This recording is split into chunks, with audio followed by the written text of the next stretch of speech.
It was yours. Oh, was it the sapphire one? Yeah. Right on. Awesome. Today it's the appraisal. And Excellent. it should come in at or. Okay.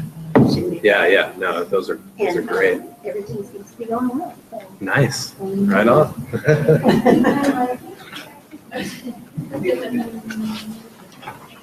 Thank you. I'm gonna pull back because I want to make sure that everyone has Thank you. issue that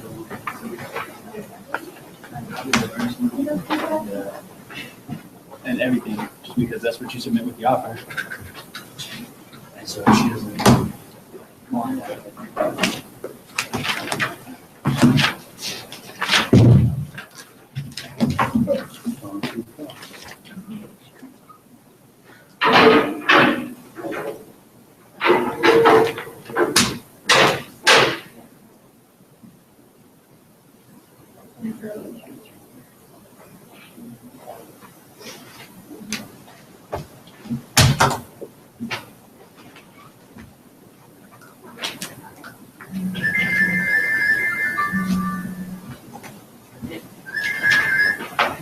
Hey Kathy, I just wanted to let you know that I have copies of the earnest money check with pertinent information blacked out, as well as like the 90% letter and the home warranty attached with the offer, because that's what we submit. I wanted to check with you and make sure that's what you wanted.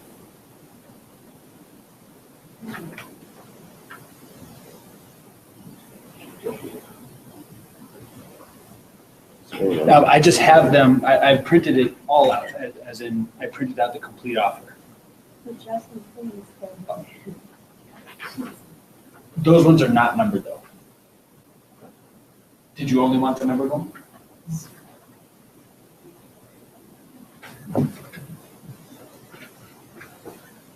What's going on? Perfect, okay, I have it. Yes, then. We just put that as the last page of our offers, and, okay. Perfect. You're welcome. Bye. Let me vomit out all of my information at you as soon as I answer the phone. I need you to like listen super hard for like 3 seconds and then just dump information on.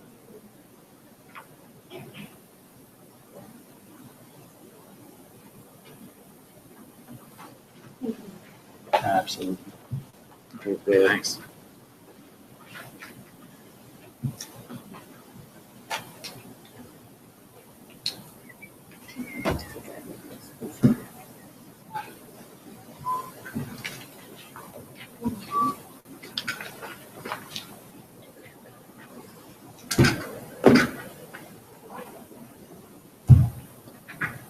You drop some.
rolls over the crowd. I said, and a hush rolls over the crowd. The amount of people that said they wanted this class last week. I'm surprised there weren't, I guess there weren't too many people here last week though. Yeah, I don't think there were that many.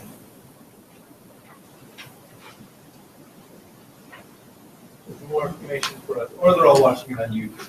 Thank you. Right. Yeah, we're all sitting. That one, or. Hi, guys. Hi, internet. They get me called in. Yeah, so I finally figured out why nobody ever sits on that side. Then I realized, oh man, that's horrible. Uh-huh. That would be. This is my good side. So if you're late, you get that side. The internet just stare at you and just, I have to sit in one of these. I gotta go back. Those wood chairs. That's why I never sit during the sales meeting in the mornings. You should take one of these chairs back there. Yeah. Or just sit right here. Yeah. You didn't know.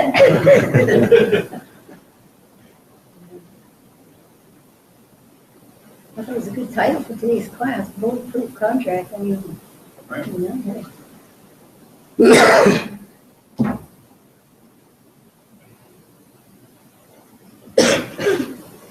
Should we go over points? Sure. Do you have one for me? Let's see first. Well, I'll just see this one. She'll be able to know.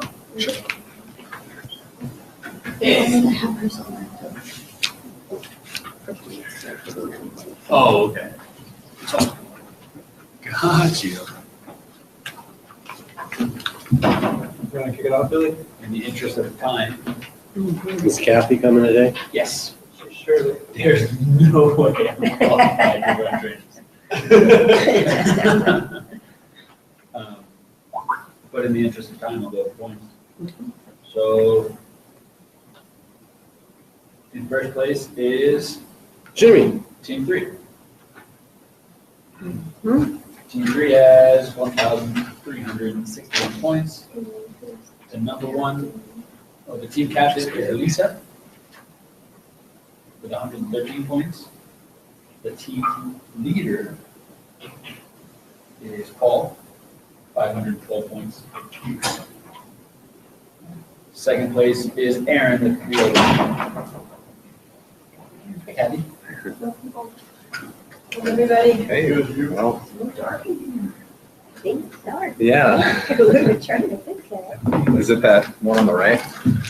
I think it's this. No, it's not. Oh, it's back That's there. what that does. What about the switch? No, it's over here. Yeah, no, this one shuts off the It's on back. you. Hey, what about the switches in the back, Billy? Those little.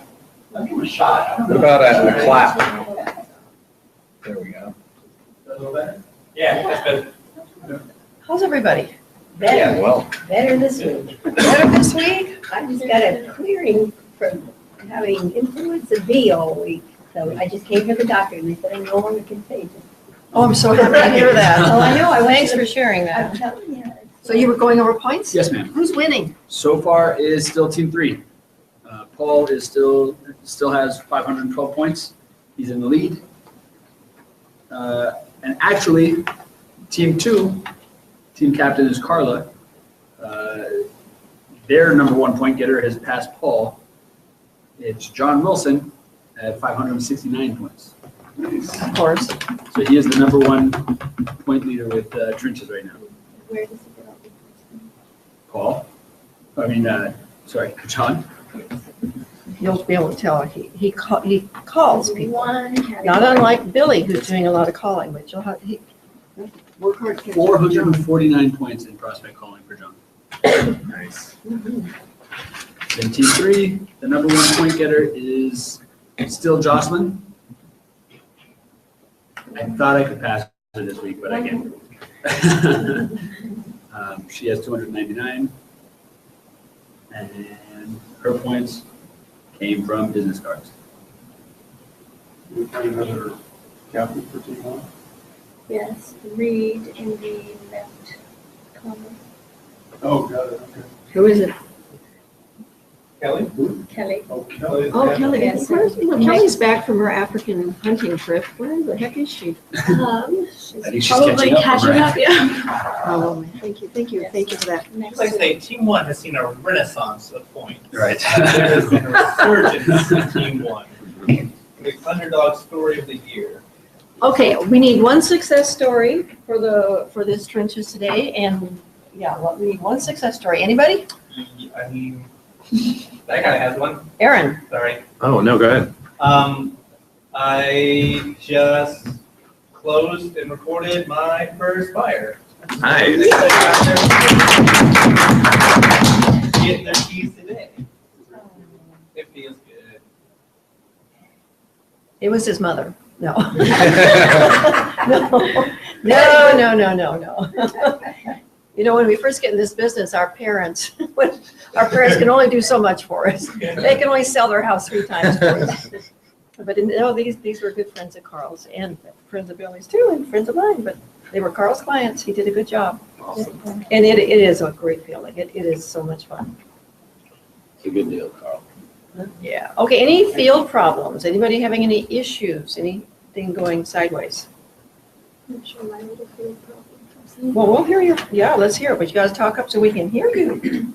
So on Sunday, I was hosting my first open house at like a big home on Hillside, and I flushed the toilet, and all of a sudden, water starts going all over the place, and I called Kathy, and I didn't. This is a second level. It's not in the lower level. Yeah, this is on the second floor too. This water is overflowing from. So I called Kathy, and Kathy goes, "I'm with clients. Can we make it quick?" And I was like, really quickly, there's water overflowing from the toilet, and I don't know how to handle these situations. So she goes, call the sellers really quick. So she gives me the seller's number. I call her, and she goes, there should be a toilet plunger or something. And so I have to clean up all this water, and I plunge the toilet, and it finally all drains, and all goes back to normal, and I turn the toilet off, and all this stuff. And no sooner has all this mayhem and chaos occurred, and everything's just a flurry, that I hear, Yep. on the door, and I was like, okay, perfect. It's not clean. I was really scared there for a second. I've never had a toilet. Never had a toilet do that in my life before. Nice. You carry one? I do. Good idea. I would never have thought of that. Good idea. Yeah, I think of other things that I may want to carry, but I never thought The of house is vacant, you have a problem. Gotta move fast. I probably just shut the door and run. I never I was never there. Meanwhile, all this print advertising terminating. Exactly. The fact that I opened the lockbox up, yeah. Okay, around the room, quickly, I want you to tell me what your annual production goal is for 2016. Quickly, around the room, annual production goal, quick. You gotta have it in your head. 10? 10 sales. Yes. 10 sales, annual production. 12. 12 for the year. Gotta know these things. 10. Did you just make it up, or is that really? No, I already missed 11 and 12. January, February. So you're I got one down to thing. 10. Oh, yeah. Production goal? 40. 40. Ooh, that's a great production goal. Do you know how much money that will put in your pocket, more or less? Yes. Okay, how much? 280, and that's being conservative. 7,000 average commission. Yeah. So you're looking at about, what, an average sales price of about 280 then? Yeah. He knows what he's doing. Are you on task? Are you on track? We're a little behind. Yeah. What's our team goal? Our team? Team goal. Our team is like 71. Okay. No more than that. 72. 72. 72. That's our team goal. We're behind. I got one. That's why 71, I got you. Yeah. So you knew the team goal, and what's your personal goal My personal goal was 13 for the year? for the year. And you have how many in pending in the pipeline? 2. 2. Okay. Right. 2 in pending. 2 clients in contract. Okay, do you see this as kind of a numbers game? Mhm. And you have to think like that. I mean, this is a lot of fun what we do, but if you do one transaction a year, you're gonna get real hungry. So you gotta kind of keep the numbers flowing. How many calls did you make yesterday, Billy? 22. 20, he turned the pitch up with John. Right. He made 20, you talked to 22 people. I talked to 22 people. Yes, I made more calls, but I talked to 22 people. yes, that's fabulous. How many did you make, Amanda? Yesterday? How many? 9. 9. I made 6, but 2 were over text message, so I don't know what we're counting. But I was talking to people about. As long so. the way I count it, Kathy, let me know if I'm wrong. As long You're as wrong. as long as I get contact and we have a conversation, whether it's on text message or another kind of messenger or on the phone, as long as they make contact with me. John, what do you think? Does that count? I think if you ask the question to regarding buying or selling real estate. Right. Are you, would you like to write an offer on this property? Are you interested in buying real estate? Selling real estate, something to that effect. But right, that's what I consider a call. As long as it's it doesn't matter if it's over text message or whatever. If you ask that question, it counts. How many calls did you make yesterday, sir? 5. That's pretty darn good. Yeah, 5. 5? Good. How many did you make? I didn't make it. Just You got, how many are you sent gonna to the make? doctor. But, Oh, that's right. What, did you ask him to buy a house? I told him about that. That's a good start. Yes, I did. That's a good That's start. hard. Okay, we're gonna give you one point for that. John, how many did you make? I talked to 20. 20 people, wow. Okay, so we're here today, the topic today is bulletproof contracts, right?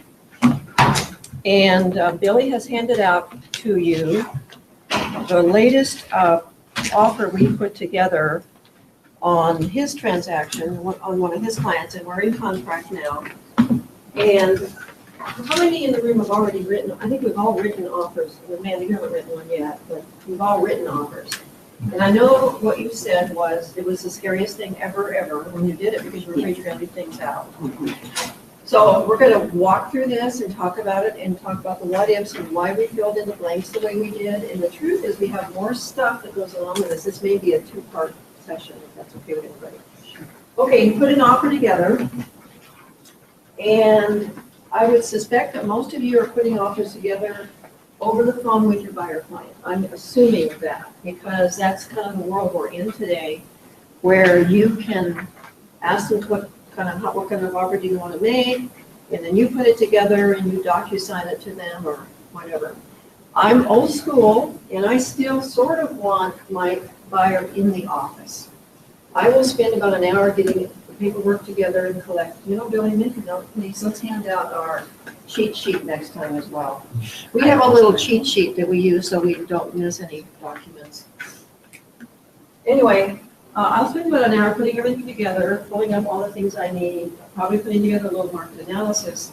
But I kind of want these people in my office because if they've been talking from day one about a low offer, and I know they're never going to be successful with a low offer, I kind of want them in the office so we can have an eyeball-to-eyeball conversation about really what kind of offer do you want to make.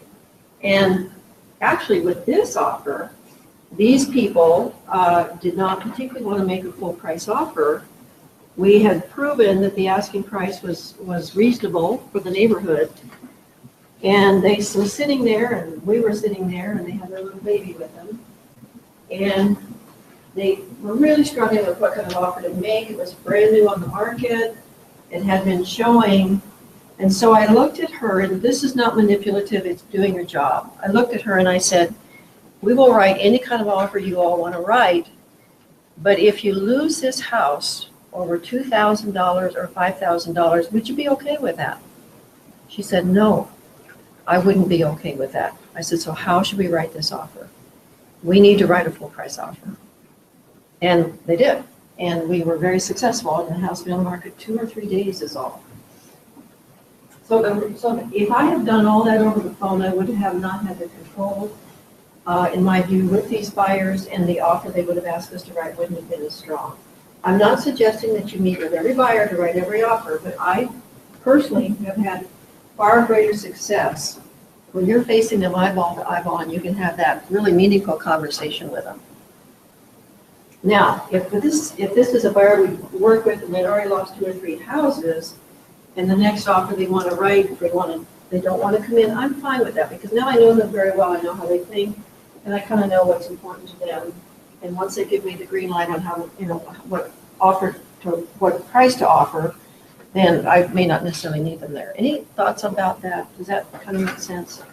Another reason, by the way, this is a little manipulative. The other reason I want them in my office is I want them to suffer.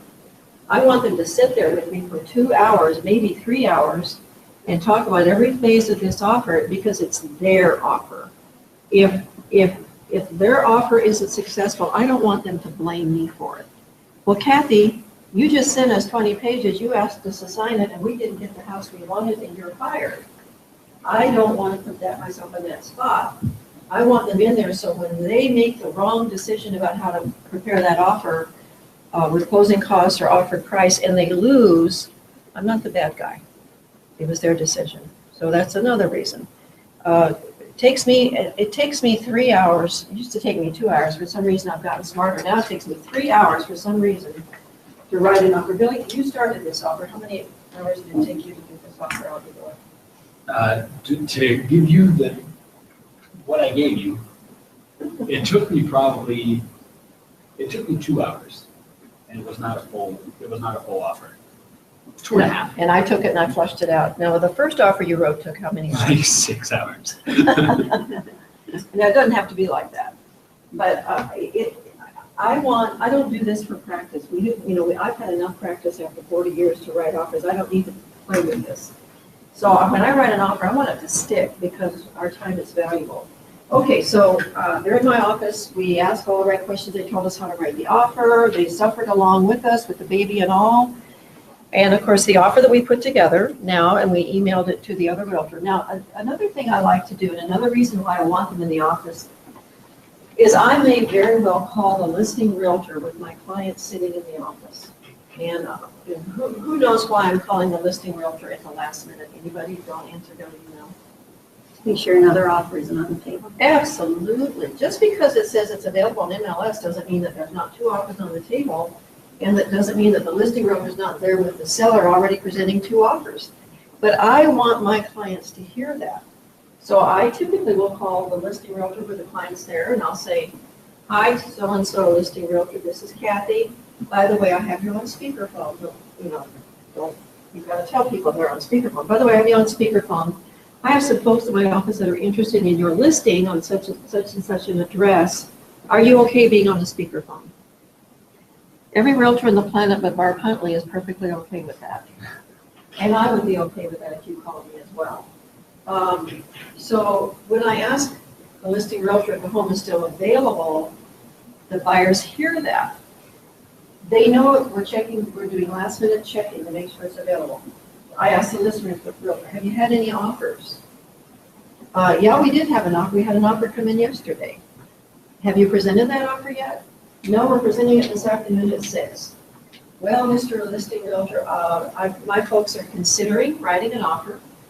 And if we do write an offer, we'll have it in your hands before 6 o'clock. Would that be okay?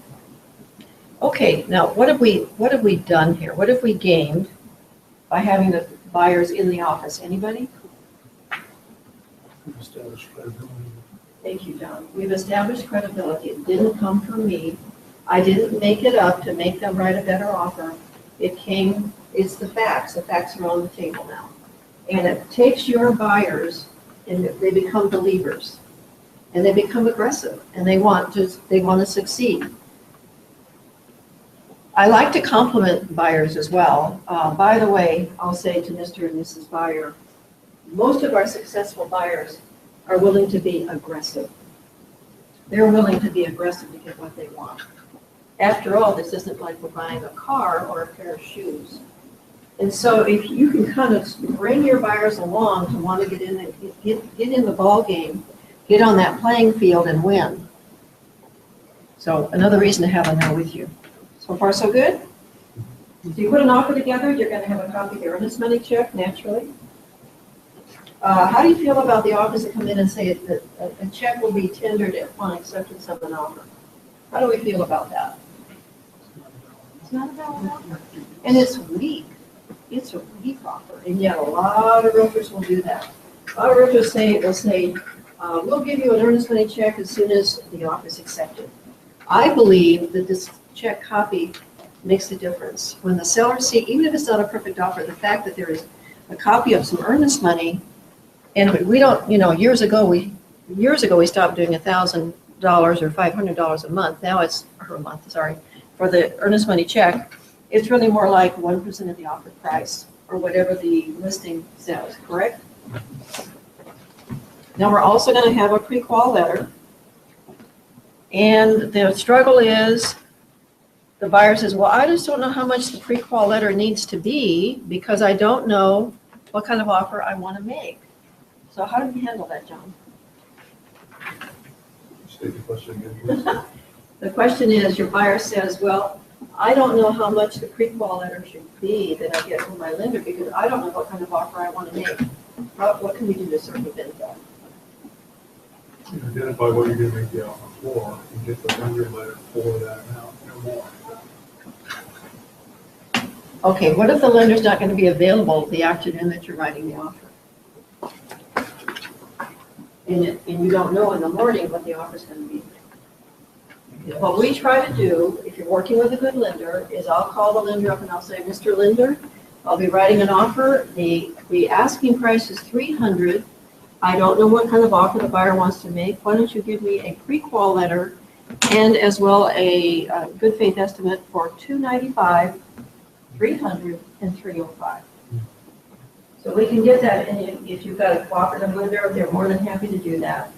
And hopefully you'll land somewhere. And the other thing that happens is when you have a buyer that says, well, I've never paid full price for anything in my life. Why would I pay $300,000 for this house today? I think I'd like to offer $295. If you've got that, if you've got not only the pre-qual letter, but you've got the good faith estimate, you can prove to the buyer that that $5,000 shortfall that he may feel he needs to offer is going to cost him $24 a month. Thank you, Bill. And your good faith estimate will validate that. So, Mr. Buyer, for $24 a month, you're willing to lose this house that your wife can't live without and that has a perfect baby room for the baby? No. So you can always get these pre-qual letters in various increments if you're working with a good loan originator. And don't just get a pre-qual letter, get that good faith estimate so you can show exactly what the total move-in costs are going to be and on and on and on. So far, so good? Okay, so let's look at the offer. This is the offer that was successful. And let's move beyond the counteroffer page to page 1 of 21. Okay, so we submitted an offer, and the seller countered it. This is the counter. Let's see, we offered $269.9, which was full price. Then the seller countered with the counteroffer page. Go back to the first page, the counteroffer page. The seller countered by only changing the title company. No big deal, right? We don't care. All title companies pretty much charge the same. So we had that counteroffer signed, and for our purposes in processing our files, I always want to know what CED is. CED, I just handwrite it on here. CED is a contract effective date. I put it on the counteroffer page. So we always know when the clock started to tick on our transactions. And and we have language in our offer that says that the contract effective date is the date of the last party's acceptance. All right, so let's look at page 1 of the offer. And it's pretty standard. Go to number 2 where we show the offered price and the down payment. Now I'm going to say everybody, now we're in an arena where everybody will have their own school of thought on how to do this. But I was asked to do this, so this is how we think. You can always on your down payment put VA loan, you can put 0 down, FHA loan, you can put 3.5% down. Conventional, you could put 5% down. Personally, I think if you show the amount that they're putting down, the dollar amount, that holds far more weight than a percentage. We are trying to get the seller to accept this offer. So I like to show a dollar amount as a down payment. If you were a seller and somebody walked in with 2 offers and one said 5% down with the 5% notation and the other said $53,980, as a seller, you're probably going to go with the $53,980, providing, of course, all the other terms appeal to you. So I'm writing this offer, I'm selling this offer to the other realtor as well as to the seller. So, and by the way, I know that you struggled with writing an offer recently. So if I'm going too fast, holler at me when you write your first offer. All right, any questions about how we did page 1 of 21? Nope, okay. Now, Kathy Johnson and I are probably the only 2 realtors on the planet that numbers our pages. It's an extra probably 15 minutes once the offer is done, but numbering the pages has really saved me on more than one occasion. But I'm not, and this is just the way I do it. This is not the way the world needs to do it, but this is how I do it. So we number our pages. That's page 1 of 21. Page 2 of 21. You have the date that the 90% letter will be provided, and then you have your costs below. And Home State Mortgage can give you a little spreadsheet or a cheat sheet on how to spread these costs depending upon the loan type. Does everybody have one of these? Have you seen those? John, do you have one? This little box, the spreadsheet? Yeah. Okay, all right. So nothing exciting about that page. Okay, page 3 of 21. We have identified on 3 of 21 when the seller is supposed to provide a preliminary title commitment. That is the latest change that's been made to the purchase offer documents. Up until probably 2 or 3 months ago, there was no deadline for the delivery of the preliminary title commitment, and I'm sure that started creating some problems, and so the form has been changed. So you're going to put it now. To order that prelim technically costs the seller $250. So a school of thought might be that on the one hand, if you're protecting the seller, you don't want the seller spending $250 until the inspections are done. On the other hand, if there's title problems, you want to know immediately. So I still think you're better served giving the seller maybe a 1-week window to get a preliminary title commitment delivered to you and your buyer. Questions about that? Okay, look at 7H. I almost 99% of the time ask the seller to provide the buyer with a recertified as-built survey. The only time I might not do that would be when, anybody? New construction. Yes, what would be another time? If I know. Honda. If they have one recently. Yeah. If it's fairly, if you have it, it's fairly recent, yeah. Or if nothing's been changed on the outside of the house. All true. What would be another reason I would not ask for that, even if we didn't have an as-built survey? If we're in a multiple offer situation. I've lost a transaction in my career because I asked for an as-built survey in a multiple offer situation. Otherwise, I was told the offers were equal. I know. So if I'm in a multiple offer situation and it's a fairly new home, first of all, there are some loan types that will require it, right? So if you say as required by lender, you're still going to cover your buyer, but not all loan types require an as-built survey. And I prefer that we get an updated as-built survey. But if I'm in a multiple offer situation, I have backed off and not done that. What made you lose the deal? Because when my buyer asked for an updated as-built survey, that made the offer bottom line to the seller less strong than the other realtor that didn't ask for it. Okay. I know it shouldn't have mattered, but it actually mattered. So, yeah, I know. Who knows? Okay, then of course you go down to 8B, buyer has, in our case, always received our AREC. Oops, sorry. That's going to be the property disclosure. B is a property disclosure, and it's possible your buyer did not receive a property disclosure. So that could go either yes or no. And C, of course, you've already had the buyer sign an AREC, right? We all know that. Okay, that's 3 of 21. Page 4 of 21. Now, it's taking about 60 days, worst case, to close normal transactions. And I don't want to, I want my inspection deadlines to be reasonable and functional. I don't want to suddenly be out of contract. If you work with inspectors that are very busy, give yourself some breathing room to get those inspections lined up. So we wrote this offer, Billy, we wrote this offer on the 14th of March, and we gave the transaction 10 days to get the inspection done. Not unreasonable. And again, this is me. I like the 10 p.m. deadline for everything. We work with buyers and sellers, all who have jobs. And when a deadline to perform is at 5 o'clock, in my view, that's an unreasonable deadline. Most of your buyers can't get to your office until 6. You could DocuSign, but if they have jobs where they can't get DocuSign, they can't do personal work at business, then I think anything other than 8 o'clock is unreasonable. So I always work with a 10 p.m. deadline. Any thoughts about that? I just think 5 and 6 o'clock deadlines are unreasonable. Okay, let's look at the list of inspectors. Our business is very cyclical, and there have been in the past realtors who don't want certain inspectors inspecting their listings. There's probably only one home inspector active today that I personally would not want at our listings. He's the nicest guy on the planet, but I don't want him at my listings.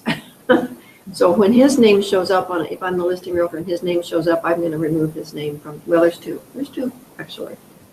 But we're writing this from the buyer's point of view. And so there will be realtors out there that maybe don't like the inspectors that I like. Now, let's back up for a minute. Are we supposed to pick the inspectors for our buyers? No. They're supposed to pick the inspectors. How many buyers have you worked with that knows even what a home inspector is? They don't. So isn't that a little unreasonable? So Gabe will tell you to give your buyer a list of all the home inspectors in the phone book and tell them to take a dart and throw a dart at the phone book.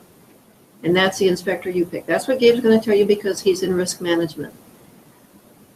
I'm going to bite the bullet and I'm going to name inspectors that I know and like and believe will do a very good job in a timely manner. But I put a whole bunch of names on here because there will be listing realtors who may not like my home inspector. And if they take that name off, then I still have 2 others that I'm happy with. So don't put your favorite. I always do a smoke screen of inspectors here, and I almost always therefore get what I want. If you put one inspector and the other realtor doesn't like him, then you've lost that battle. And the seller does have the right to pick the home inspector, even though the buyer's paying for it. The seller has the right to choose. Okay, questions about that? This is a big deal. Every home inspector, not one home inspector that I'm aware of is qualified to be a mechanical inspector and is qualified to check the heating system, the garage unit heater, and the water heater. So that's number one. Every home inspector will look at these items, and then they will always say to cover their backsides, I recommend that there be an inspection of the heating system and the water heater and the garage unit heater. All the inspectors were going to say that. So if I'm representing the seller, this is the conversation I have with the seller. I tell him just what I said to you. Your buyer's home inspector, I don't care how new your furnace is going to recommend that this inspection be done, Mr. Seller. So Mr. Seller, how do you feel about paying for that? And if you don't want to pay for it, Mr. Seller, then we are going to, and there's some language that we'll discuss with you guys here shortly. If you don't want to pay for that home inspection, Mr. Seller, then we're going to have some language in a counter offer that puts it back on the buyer. Does that make sense, people? Okay. What we recommend to our buyers is that they consider 3 home inspections. One is the general home inspection. The second one is I want my buyer buying a mechanical inspection. Worst case, it's $105, worst case. I want that home inspector working for my buyer. I don't care if the seller has 12 years of information that says, for example, that so-and-so plumbing and heating has serviced their unit for the past 12 years. I don't care. Servicing the unit does not necessarily mean that it's a code compliant unit. And in order to do a good job for your buyer, you should be well advised to have your buyer buy his own mechanical inspection. Thoughts on that? I've got trouble numerous times when the seller has paid for I know, inspection. I know. The buyer is the buyer always. Oh, you mean as the listing realtor? Yeah. It just seems like whoever that inspector or mechanical contractor is working for really fluid spikes. I totally agree with that, John. Fluid spikes paying the bill. I totally agree with that. And so we almost don't even give our buyers a choice. You're going to be buying at least 2 home inspections. One will be the mechanical and one will be the other one.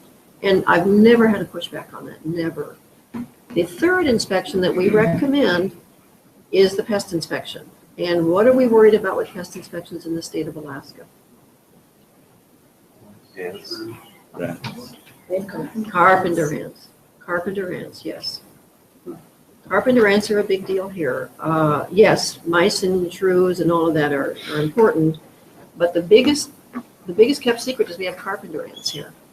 In the rest of the United States, there are termites. Carpenter ants and termites are not the same thing, but you would be well advised to recommend that your buyer have a pest inspection done. That's $150.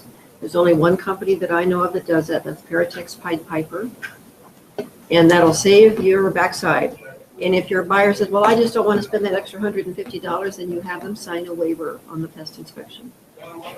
Okay?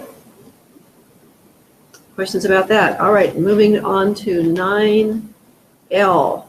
So this is the window from the date of the inspection to the date that you have to provide the seller with copies of the inspection reports and a buyer repair amendment if there's going to be one. And again, I give a fair amount of time here because I don't want to be out of contract. And if you miss an inspection date, you are out of contract, and the seller does not have to allow you to do inspections. The seller doesn't have to allow you to give them a buyer's repair amendment. So don't miss your dates. That's why I give myself plenty of breathing room here. I mean, a month is way too long, but give yourself some time here. And then don't lose track of that time. Put it on your calendar. Write it on your hand so you don't lose that deadline. So back to your dates on your home inspection, you gave yourself 10 days From the date of contract. from the date of contract. Do you allow, because that's the way I started out doing it, giving myself 10 days, but if there's counters, you lose 2 or 3 days there. And every time I've been in counter situations, I've been having to extend those dates, so I just write for 2 weeks. You know what I do, John? If you brought me an offer and you were going to wait 2 weeks to do the first home inspection, I would push back and ask you to do it sooner. I'm gonna try and get it done sooner, Okay. but it just seems like if you have counters, you lose 2 or 3 days, and then like you said, when it's busy, like it's starting to get now, these guys, sometimes they can't get you in. Yeah. Within- But John, on your final counter, you should move those dates out in your final counter. Okay. Yeah, on that counter offer form, that's what we do. Makes sense. Yeah, move it out there. But you're right, and you have to keep an eye on that. We got an offer on a listing that we had, and the other realtor is, I can tell he's not real experienced. We counted back and forth a little bit, but I moved those dates out for him on the counter offer page, and he was grateful. Thank you so much for doing that. Okay, and then your last deadline is to be in agreement by April 4 in this case. If you've got to get bids and you're not going to make that deadline, then do an extension right away. Ask the seller to give you more time, or if you're representing the seller and the seller needs bids, get more time up front. Don't wait till the last second on these things. People like you, they're more willing to do it your way if you haven't missed the deadlines. Page 5 of 21. Appraisal. We typically do not want, now this is a little unusual, number 10, in the state of Alaska, typically sellers buy the appraisal. Typically, it's not written in stone. There are some types of loans where the buyer can't pay for the, I'm doing this right. There's some types of loans where the buyer can't pay for the appraisal with certain loan types. In the state of Alaska, typically the seller pays for the appraisal. In the rest of the United States, buyers pay for the appraisal. In this case, and part of what made our offer strong was this buyer is a relocation buyer, and his company was paying for the appraisal. So naturally, we said the buyer would buy the appraisal in this case, which sweetened the pot to this seller by at least $800. Otherwise, it's the seller. And when you're writing offers, you don't want to ask the seller to buy an appraisal before we're in agreement on the repairs. Is that a correct statement? That makes sense. What about the lender of the buyer? The buyer's lender? Yeah, so he'd be fine with this, obviously.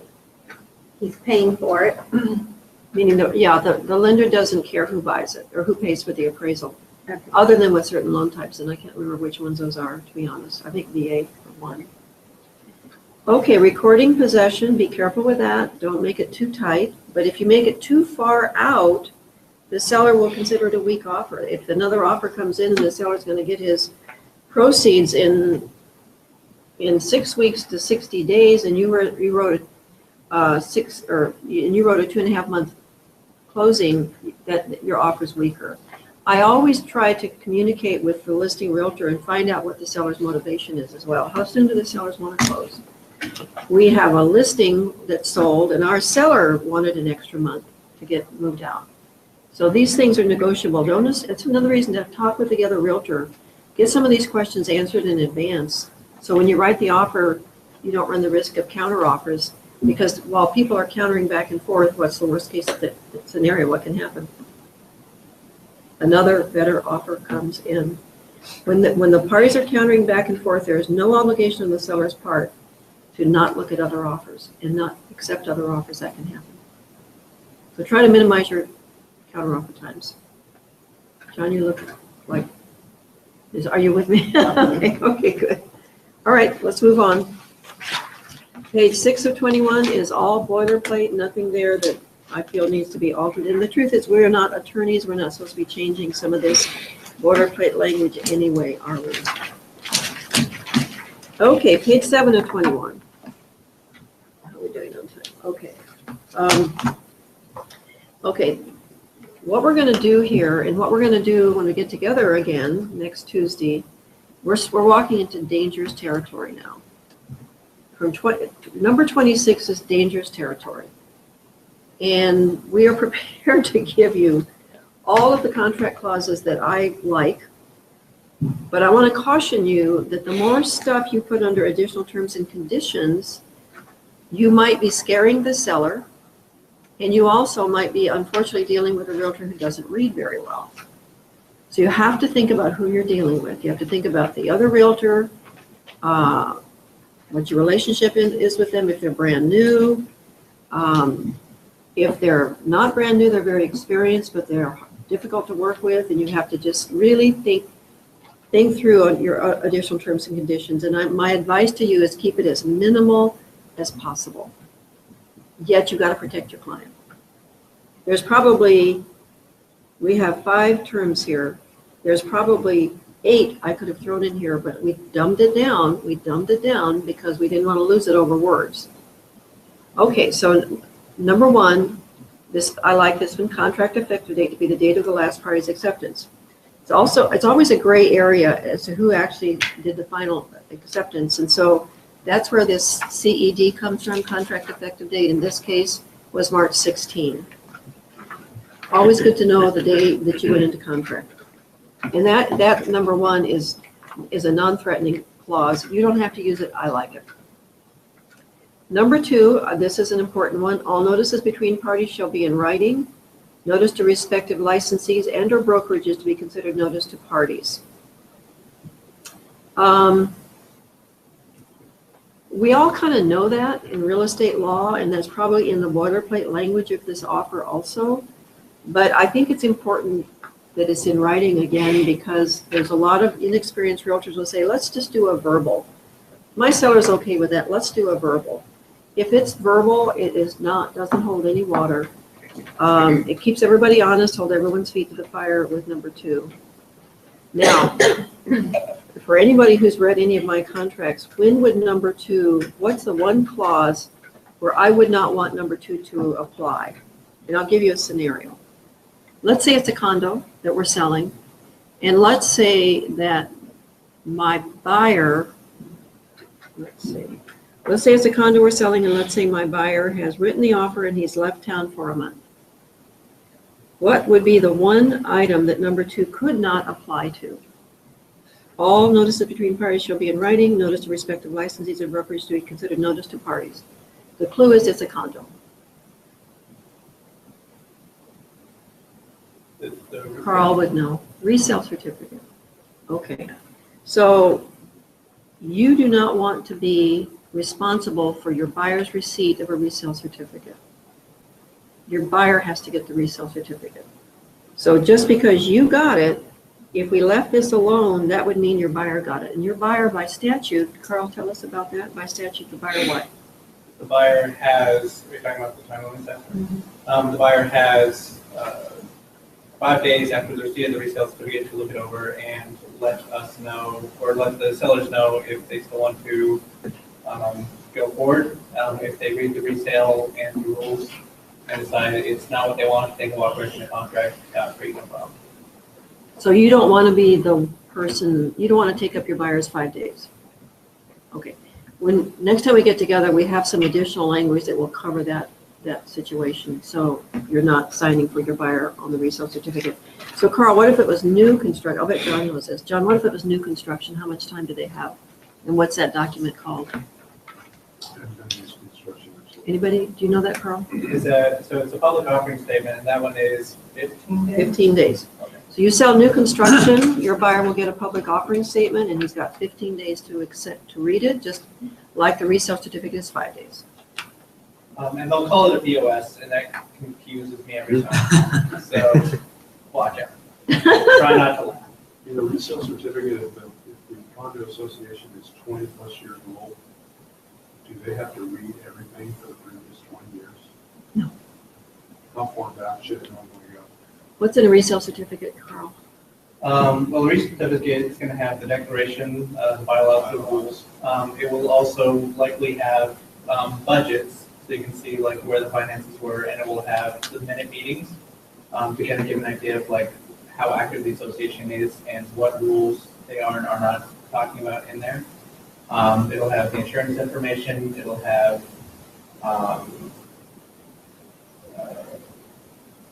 any amendments to the declaration that came on. So the amendments are usually just phasing in additional properties. It's usually not substantive because amendments are really expensive for a condo association. So the important, what I would call the important things in resale, look through the rules of the association. If they have 3 dogs and the association only allows 2, they should know that before they move in, and they have to get rid of the dogs.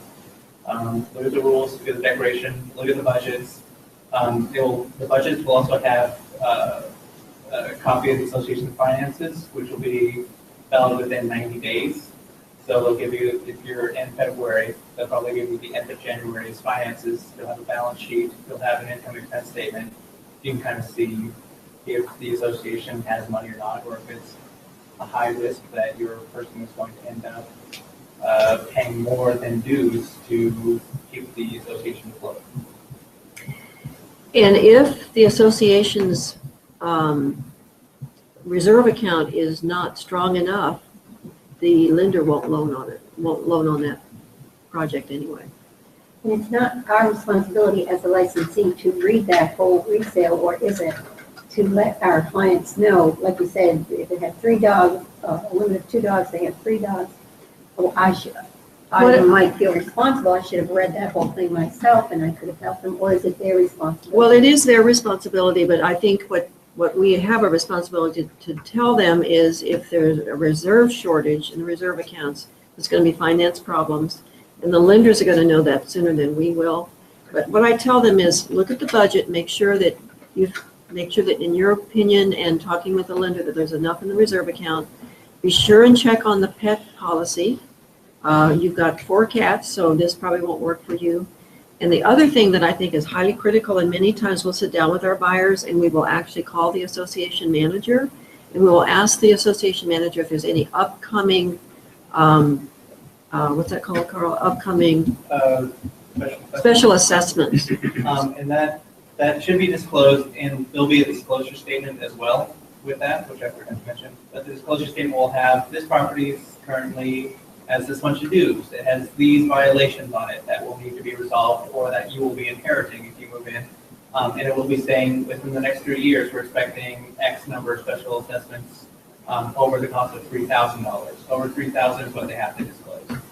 And it's usually like none, unless they're planning, or even large expenditures, they'll disclose generally at that place. If they're going to be redoing the asphalt for the association next year, they'll say, if we're expecting to spend $10,000 on asphalt, we've got reserves for it, or it's going to be paid for by a special assessment. So that disclosure statement is going to be like a quick view of what's going on. So check that. Okay, all right, moving on. Number 3, buyers permitted a final walkthrough inspection of the property prior to closing to determine that the property is in the same or better condition that it was at the time of buyer's inspections, if inspections performed, or at the time of buyer's last viewing of the property, whichever occurs later. We can assume that the listing realtor and the seller will let the buyers do a final walkthrough, but they may not. They may not like each other, 10 days before closing, and the seller might say, you can't darken my door. I'm not letting you back in. So I put it in there while everybody still likes each other that the buyer has the right to do a final walkthrough inspection. And the reason I'm kind of what's the word I'm looking for? The reason I'm going to call it a weasel word, but the reason for if inspections performed is a weasel word because I'm still not wanting to totally hand my inspection reports to the lenders. I don't want to do that yet. We'll get back to that some year. So if you say at the time of buyer's inspections, you're almost basically telling the lender, yep, my buyer did inspections. So I'm still using the weasel word if inspections performed. So if I have a loan processor that says, well, you said they were going to do inspections. No, I didn't say that. If the inspections were performed, then the buyer would have the right to go back and do a final walkthrough, whether or not they did inspections or not. So it's a weasel word. You don't have to use it. It helps me.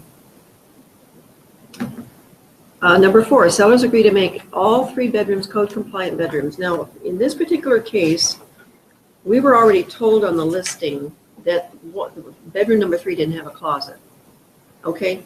And that we knew the seller was willing to put a closet in.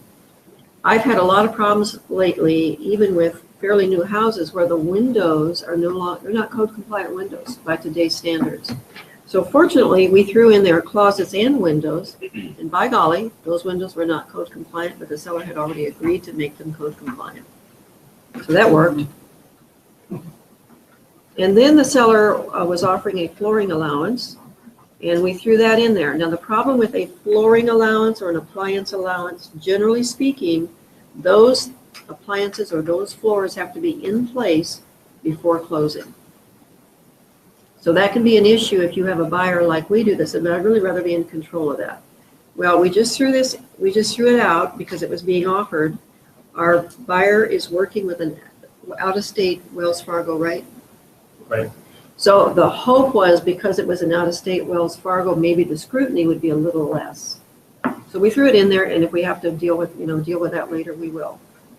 Worst case scenario, the buyer has to let the seller put the carpeting in, the flooring in, but we've already had the seller go pick out what he likes.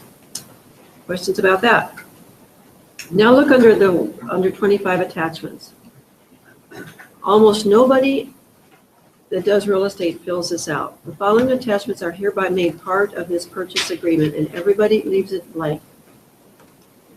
I've had discussion with Gabe about this in the past, and I won an argument with another realtor here at Jack White because I had named my attachments, and therefore they became part of my contract, part of the numbered pages, and she was pushing back saying that our amendment or whatever it was held no water because it typically wouldn't have been referenced.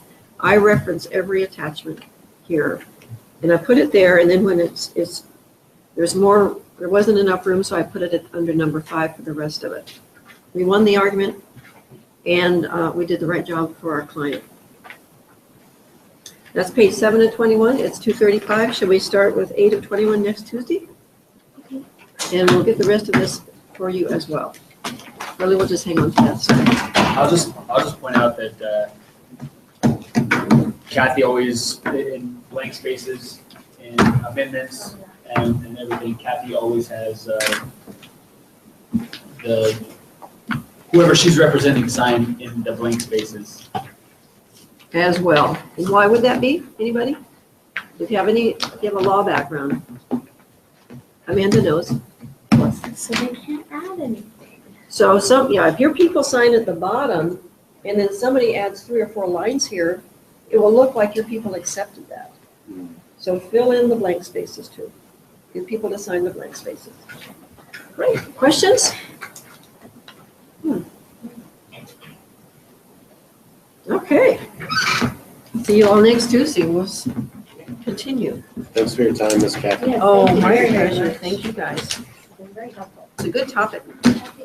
Cyrus, that whole packet into- We'll wait just on this time. What was it here? I think just send this and we'll send the That's rest of just it. policy. Yeah, just send that. That's a good idea. I'm gonna go. Okay.